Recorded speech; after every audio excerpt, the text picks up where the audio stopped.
Vivek, you're here to argue with Democrats. Come on.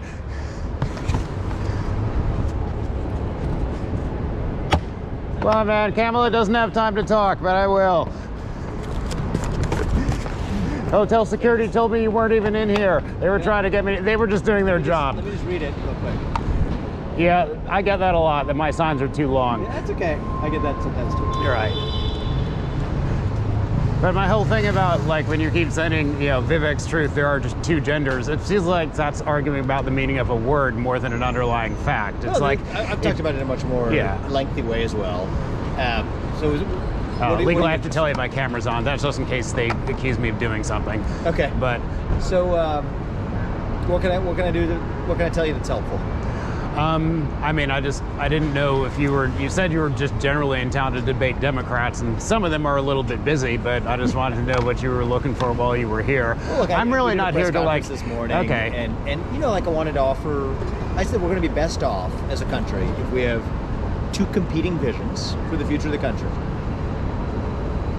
I don't think we're getting that right now. I think Kamala Harris has refused to take principled or clear policy stands. And the more we have a policy debate, are you going to agree with everything Donald Trump says? No. Am I going to agree with everything Kamala Harris says? No. But are we going to be better off as a country if we can have that open debate? I do think so. Right. That's part of why I made the trip today. And you know, every time those people run up on stage and start chanting at you, I do hear you saying, okay, I'll have a conversation. I just don't want people running up and yelling at me. Yeah. So I decided, like, well, is he bluffing or not? I'll come out and see. So it's on the climate change point, because I think that's one that's related to the people rushing on stage yesterday when I was in Washington, D.C. So my view is this: are global surface temperatures going up? Yes, they are. Is it likely due to man-made causes? Potentially. Is that an existential risk for the planet or for humanity? It's not. And the reason why is 8 times as many people die of cold temperatures rather than warm ones. Literally, like 8 times as many people die of cold temperatures rather than warm ones. The Earth is more covered by green surface area today than it was 100 years ago because carbon dioxide is plant food. And the best answer across the board for people who are suffering from temperature-related deaths is more plentiful access to energy. So that's what I believe. I mean, what it was mainly in response to is what you wrote about, say, human flourishing requires fossil fuels.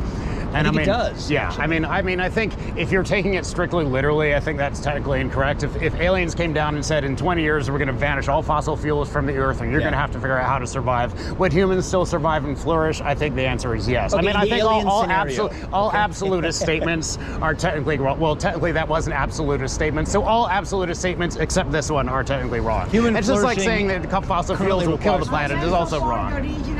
Right. So anyway, I wanted to. Okay. I appreciate the respectful exchange. All right. I mean, I think that you do come across as open to debate. I think that the format of most debates is difficult because what I want to be able to do is have a fair way of being able to point out something that I disagree with and have it arbitrated in a sort of a neutral way. Like, for example, AOC tweeted something about, you know, the Republicans are all, you know, anti-gay marriage and in favor of an abortion ban. Well, what your reply to that was you said, like, fact check, this is not part of the national platform. And I replied to that and said, well, I know you didn't see it. I believe you should also be able to marry whoever you want. Right. And what I'm saying is that what you were saying, you claim that you claim that her post was misleading because that's not part of the national platform. But I think hers was on point because even though it's not technically in the national platform, there are huge numbers of Republicans and Republican politicians who support those positions. Donald Trump's the nominee. He's not opposed to gay marriage, and neither am I. So I'm just using that as an example where if you were to say something and one of your critics were to say something,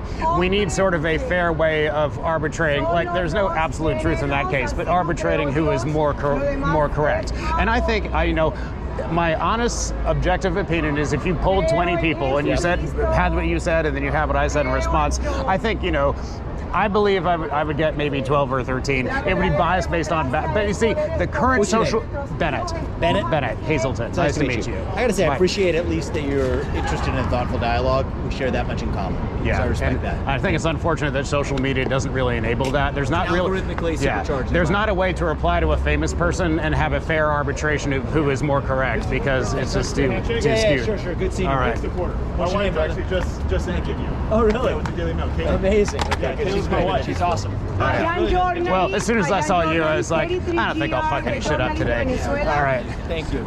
Are you a vet Thank you. or Take care. you just like tattooed? Okay. Thank you. My dad was a Navy SEAL. I am a retired women's roller derby mascot, so kind of a lateral move, you know. Trump, presidente 2024. Apoyo a Trump, la familia original.